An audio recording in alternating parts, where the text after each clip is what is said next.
আমার এই নাতির দায়িত্ব তোমার হাতে আমি অর্পণ করে গেলাম। এ কোনো সাধারণ সন্তান না।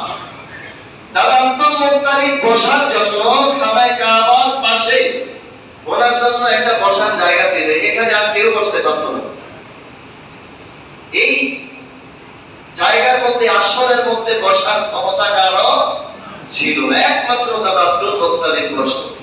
আর এটা পাহাড় দেওয়ার জন্য আরেকজন লোক সবসময় দাঁড়ানো থাকতো, যে এখানে আর কেউ বসতে পারবে না, এই জায়গাটা একমাত্র আব্দুল মুত্তালিবের জায়গা। জোরে বলো সুবহানাল্লাহ। তা আমার নবী মাঝে মাঝে ছোট বয়সে গিয়ে সেখানে বসতেন। চাচা আবু তালেব বাধা দিতেন, এখানে বসো না, এটা তোমার বসার জায়গা নয়, এটা তোমার দাদা আব্দুল মুত্তালিবের বসার জায়গা। তারপরে নবী উঠতেন না। জোরে বলো সুবহানাল্লাহ।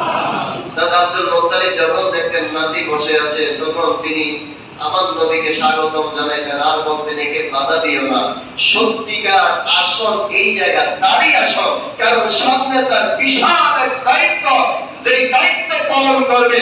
আল্লাহ তাকে এমন সম্মান দিয়েছে, আমি তার কপালের মধ্যে এমন নূর দেখতে পাচ্ছি, সেই নূর সাধারণ কোনো মানুষের কপালে থাকে না। বিশাল এক দায়িত্ব। এই সন্তান দুনিয়া আসার আগ থেকে আমি যেই সমস্ত আলামত দেখতেছি, তামাম পৃথিবীতে তার দায়িত্ব আছে। জোরে বল সুবহানাল্লাহ। এই আসনে বসার যোগ্য একমাত্র আমার নাতি। আল্লাহু আকবার। আমার নবীর দায়িত্ব চাচা আবু তালেব নিলেন। আস্তে আস্তে বড় হচ্ছে। আমার নবীর বয়স তখন 12 বছর হলো। নবী এখনো মক্কার বাইরে কোনো দেশে এখনো যান না। আমার নবীর চাচা আবু তালেব এবার সিরিয়া যাবে ব্যবসার কাজে। আল্লাহু আকবার বলেন। আমার নবী যখন শুনলেন চাচা যাবে, কারণ ওনার বাবাও নাই দুনিয়াতে, মাও নাই, দাদা ছিল দাদাও নাই, এখন ওনার গার্ডিয়ান কে? চাচা আবু তালেব। উনি ওনার বাবার দায়িত্ব পালন করে, মায়ের দায়িত্ব পালন করে, দাদার দায়িত্ব পালন করে, একজনই, তিনি চাচা আবু তালেব। এখন আমার নবীকে রেখে উনি সিরিয়ায় যাবেন। আমার নবী যখন শুনলেন, নবীজি চাচার কাছে গিয়ে কাঁদতেছেন, চাচা আমাকে রেখে যাবেন, আমার তো বাবাও নাই, আমার মাও নাই, কেউ নেই, আমাকে কার কাছে রেখে যাবেন? নবী কাঁদতেছেন। তখন চাচা আবু তালেব তাকে আদর করতেছেন আর বলতেছেন, তুমি তো এখনো যাওয়ার বয়স হয় না। আমার নবীর কান্না দেখে চাচা আবু তালেবেরও চোখের পানি এসে গেল। বলেন, ঠিক আছে, আমি তোমাকে নিয়ে যাব। এরপরে আবার তার ভাই বোন সবাই এসে বলল, আবু তালেব তুমি তাকে নিয়ে যাবে, এখনো সে শিশু, এই দীর্ঘ সফর, দীর্ঘ রাস্তা সফর করার মতো এখনো এত ধৈর্য তার হয় না, সে পারবে না, তাকে নিও না, তার কষ্ট হবে। যখন আবার তিনি সিদ্ধান্ত নিতে দেখে নেওয়া যাবে না, সে এত কষ্ট সহ্য করতে পারবে না, তখন আমার নবীকে একদিন দেখলেন, নবী এক জায়গায় নির্জন এক জায়গায় বসে বসে কাঁদতেছেন। চাচা আবু তালেব জিজ্ঞেস করলেন, মুহাম্মদ সাল্লাল্লাহু আলাইহি ওয়াসাল্লাম তুমি কেন কাঁদতেছ? আমার নবী কিছু বলে না, চুপ করে রইলেন।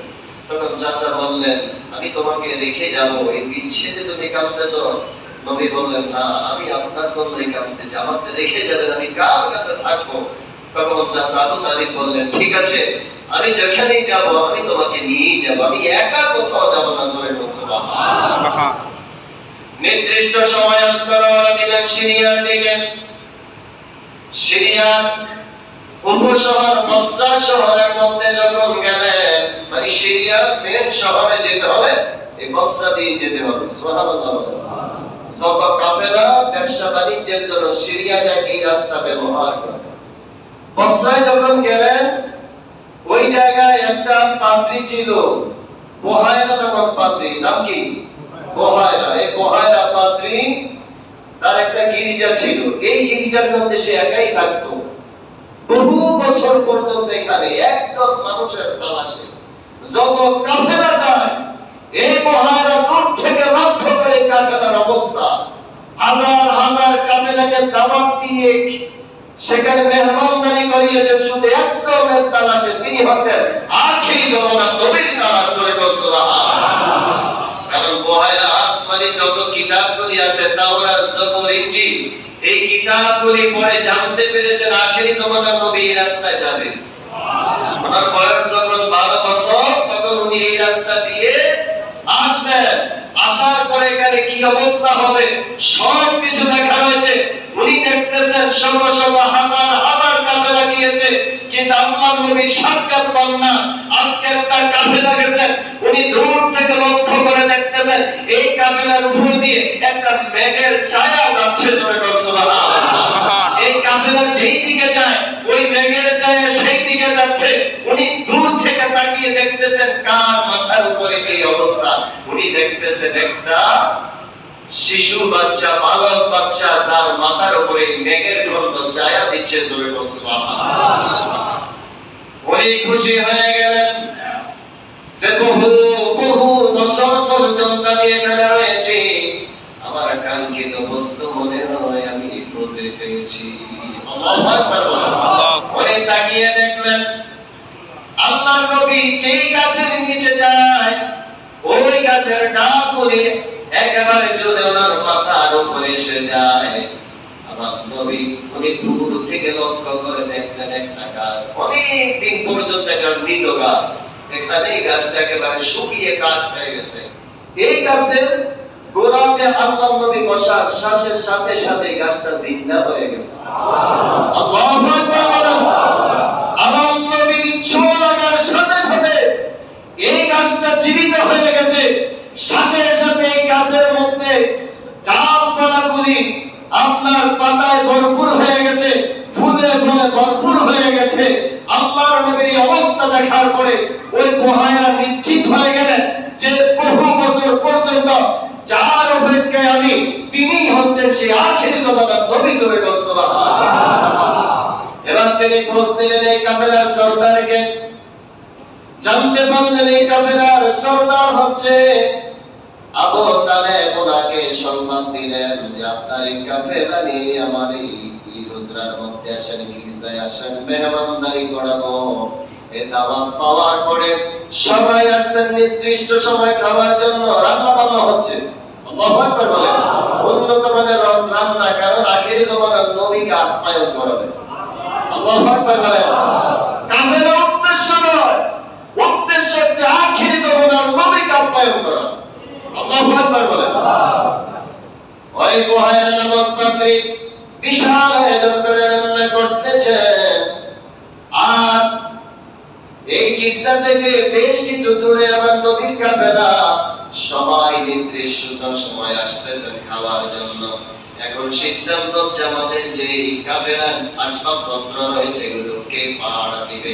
সবাই সিদ্ধান্ত নিল আমার নবীকে দায়িত্ব দিবেন, তিনি এখানে থাকবেন আর সবাই যে খেয়ে আসবে। আল্লাহু আকবার। নবীকে দায়িত্ব দেন, নবী চুপচাপ এখানে বসে আছে। সুবহানাল্লাহ। সবাই আসছে খাওয়ার জন্য, সামনের খাবার প্রস্তুত। বুহায়রা পাত্রী বললেন আর কেউ আছে কিনা? কারণ বুহায়রা তাকিয়ে দেখতেছেন, যাকে তালাশ করতেছেন তিনি এখানে নাই। আল্লাহু আকবার। বুহায়রা মনে মনে চিন্তা করলেন কত বছরকে বছর পর্যন্ত শত শত হাজার হাজার কাফেলা আমি খাওয়াইলাম, আমি নিঃস্ব হয়ে গেলাম, ফকির হয়ে গেলাম শুধু একজনের তালাশে। আর তিনি যদি এখানে না আসে এই কাফেলাকে খাওয়াই আমার কোনো লাভ নাই। আমি তো একজনকে তালাশ করার জন্য আমি সব কিছু জলাঞ্জলি করে দিলাম। জোরে বল সুবহানাল্লাহ। বললেন হে আবু তালেব, আপনার কাফেলার আর কেউ বাকি আছে? বললেন একজন আছে। বললেন ওনাকে নিয়ে আসেন। ওনাকে না না পর্যন্ত আমি একজনের সামনে খাবার দিব না। তখন আল্লাহর নবীকে সংবাদ দেওয়া হলো। বুহায়রা পাত্রী দূর থেকে লক্ষ্য করতেছে, নবীকে একজনকে পাঠালেন, যাও ওনাকে নিয়ে আসো। যখন ওনার কাছে গেলেন আল্লাহর নবী রওনা দিচ্ছেন, তখন ওই বুহায়রা পাত্রী দেখতেছেন আমার নবী যখন আসতেছেন মেঘের খন্ড তার মাথার উপরে উপরে আসতেছে। সুবহানাল্লাহ। আমার নবী যখন কোন গাছের পাশে, গাছের নিচে আসেন, গাছের ডালগুলি আস্তে একেবারে নিচু হয়ে নবীর মাথার উপরে এসে যাচ্ছে। এইবার আমার নবী আসছেন। নবী আসার পরে বুহায়রা নিজে আমার নবীর হাত পা ধৌত করে দিচ্ছে, নিজে খেদমত করতেছেন, এরপরে সবাইকে খাবার দিচ্ছেন। আর বুহায়রা নিজে আমার নবীকে আপ্যায়ন করাচ্ছেন, নিজের দায়িত্ব নেবেন নবীর খেদমতের জন্য। আমার নবীকে খাওয়াচ্ছেন, আমার নবীকে সুন্দরভাবে খাওয়াচ্ছেন। খাওয়ানোর পরে খাবার দাবার যখন কমপ্লিট, আমার নবীকে আলাদা একটা রুমে নিলেন। নেওয়ার পরে এবার বলতেছেন, এ তোমার নাম কি? আমার নাম মুহাম্মদ ইবনে আব্দুল্লাহ, জোরে বলুন সুবহানাল্লাহ। আমি আপনাকে লাত এবং উজ্জার কসম দিয়ে বলি, কারণ তৎকালীন কুরাইশরা কোন কথা বললে কসম দিলে লাত এবং উজ্জার কসম দিত। তো ওই গোহালা পাত্রীও বলতেছেন, আমি আপনাকে লাত এবং উজ্জার কসম দিয়ে বলতেছি, আমি যা বলবো আপনি সব সত্য বলবেন, কোনো কিছু মিথ্যা বলবেন না। তখন আমার নবী বলেন, আপনি আমাকে লাত এবং উজ্জার কসম দিয়ে কোনো কিছু বলবেন না, যদি বলেন আমি সেই কথার জবাব দিব না, কারণ আমার দৃষ্টিতে লাত এবং উজ্জা সবচাইতে নিকৃষ্ট এবং আল্লাহর পক্ষ থেকে সবচাইতে ক্রোধের জায়গা। সুতরাং লাত এবং উজ্জার কসমে আমি কোনো কথা বলবো না, জোরে বলুন সুবহানাল্লাহ। তাহলে বহেরা পাদ্রীরা বুঝতে বাকি আছে, জোরে বলেন। বহেরা পাদ্রী এবার আমার নবী জাগ্রত থাকার কি অবস্থা, ঘুমের কি অবস্থা জিজ্ঞেস করতেছেন। সব বিস্তারিত আমার নবী বললেন, বহেরা পাদ্রী বুঝলেন। তাহলে তিনি আখেরি জমানার নবী, নবীদের ঘুমন্ত অবস্থায় এই অবস্থা হবে, জাগ্রত অবস্থা এমন হবে। আমার নবী তো ঘুমাইলো দেখেন, সজাগ থাকলো দেখেন। নবী বলেন, আমার চোখ, আমি ঘুমন্ত থাকি কিন্তু আমি সব দেখি। আল্লাহু আকবার বলেন। আমি সামনে গেলে পিছনের অবস্থাও দেখি, মাথা ঘুরিয়ে দেখতে হয় না। আমি সামনে যেমন দেখি, পিছনে যেমন দেখি, উপরে নিচে ডানে বামে সব দিকে আমি নবী একরকম দেখি, জোরে বলুন সুবহানাল্লাহ। তিনি আমার নবী, জোরে বলুন সুবহানাল্লাহ। আবার বিস্তারিত অনেক কিছু জিজ্ঞেস করলেন, সব কিছু আমার নবী বললেন, সব কিছু মিলে যাচ্ছে। তাওরাত, জবুর, ইনজিল কিতাবে যা কিছু বলেছেন সব কিছুর সাথে এক একে মিলে যাচ্ছে। তিনি হচ্ছেন আখেরি জমানার নবী, জোরে বলুন সুবহানাল্লাহ। এবার পয়লা বাদে চাচা আবু তালেবকে প্রশ্ন করলেন, এই সন্তান আপনার কি হয়? বললেন, আমার সন্তান, আমার ছেলে। বললেন, আমি যতটুকু জানি এই সন্তানের বাবা এবং মা বেঁচে থাকার কথা না। আমি তাওরাত, জবুর, ইনজিল কিতাব পড়ে যা জেনেছি আপনি তার বাবা নন। সত্য করে বলেন, আপনি তার কি হন? তখন চাচা আবু তালেব বললেন, আমি তার চাচা, সে আমার ভাতিজা। বললেন, এটা ঠিক। আমার নবী চোখ মোবারক লাল থাকতো। আল্লাহু আকবার বলেন না। বহেরা জিজ্ঞেস করলেন আমার নবীকে, চাচা আবু তালেবকে বললেন, তার যে চোখের ভিতরে যে লালিমা, এই লালিমাটা কি কখনো দূর হয়? তখন চাচা আবু তালেব বলেন, কখনো দূর হতে আমরা দেখিনি, একই অবস্থায় দেখতেছি, জোরে বলুন সুবহানাল্লাহ। তখন সে বহেরা পাদ্রী বলেন, সেটাও সত্য, তাওরাত, জবুর, ইনজিল কিতাবে এটাই লেখা আছে, জোরে বলুন সুবহানাল্লাহ। এইভাবে সমস্ত তথ্য জানার পরে সর্বশেষ বহেরা পাদ্রী বলেন, আমার একটা জিনিস আর বাকি আছে। কি সেটা? আখেরি জমানার নবী দুই কাঁধের মাঝখানে বহরে নবুয়ত থাকবে। আল্লাহু আকবার বলেন। আমি একটু দেখতে চাই, কিন্তু নবী কাপড় উঠাইতে রাজি হয় না। তখন চাচা আবু তালেব বলেন, কাপড়টা একটু সরাও। তখন কাপড় সরানোর পরে বহেরা যখন দেখলো, ওই যে তাওরাত, জবুর, ইনজিল কিতাবে যেইভাবে লেখা রয়েছে, আখেরি জামানার নবীর দুই কাঁধের মাঝখানে মোহরে নবুয়ত অঙ্কিত থাকবে। যে মোহরে নবুয়তের মধ্যে লেখা রয়েছে, লা ইলাহা ইল্লাল্লাহ মুহাম্মাদুর রাসূলুল্লাহ সাল্লাল্লাহু আলাইহি ওয়াসাল্লাম। জিজ্ঞাসা দিয়ে বলেন, আল্লাহু আকবার।